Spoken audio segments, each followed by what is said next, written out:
Kei te rongo ahau I te hahana o ngā hihi o tama. Kei te rongo ahau I te haumaiangi o tāwhiri.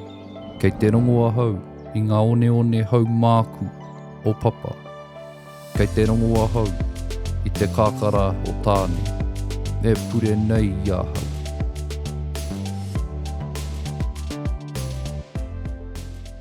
Kia ora. Katarina Pehera Ridge is an environmental social scientist and Indigenous practitioner who works in the interface of Te Ao Māori and science in research, policy and planning. Firstly, can you talk about how Māori are connected with Indigenous forests? Kia ora.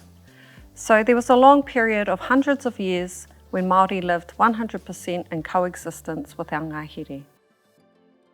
In less than 200 years, we saw colonisation, and with that came deforestation, changes in land use, urbanisation and legislation that separated us from our ngahere.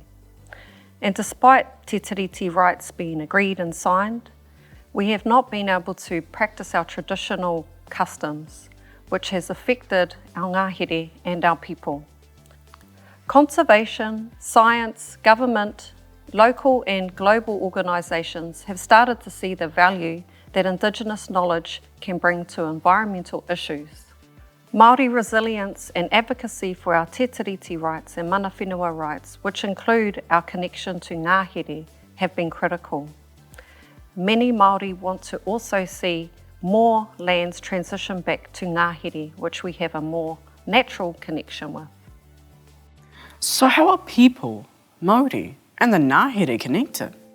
Firstly, it's important that the worldview of Indigenous people and their connection with Te Ao, lands, water, flora and fauna, are respected. Indigenous people have their own language, much of which is framed on te Te Ao. So Māori could be described as a sensory language, a language transferred through intergenerational knowing and being. So Māori can be expressed as balance or imbalance of all natural things. That when the Māori is well, then the people are well.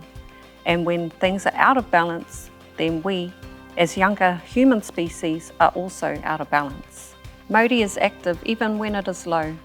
And when we can physically connect with the right tools, we can restore the Māori of our ngahere and well-being of people.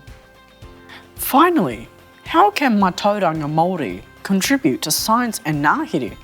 Mātauranga Māori in kaitiakitanga has an intention of mana, mauri and tapu and holds hundreds of years of observations and experience which can absolutely contribute to science.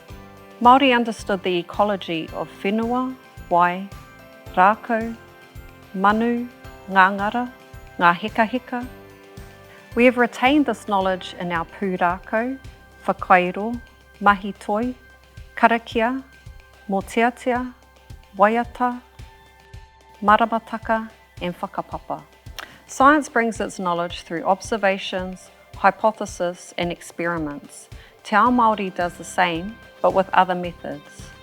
Te Ao Māori is generally open to science, and it's important that science also is open and respects Te Ao Māori perspectives. Te Ao Māori also brings our cultural values, which sets our environmental standards higher for sustainable future-proofing, so that our Te Ao and our ngahere stay intact for future generations. Whai a te tikahurangi, ki te tūohu koe, me he maunga teitei. Tihei, Māori ora.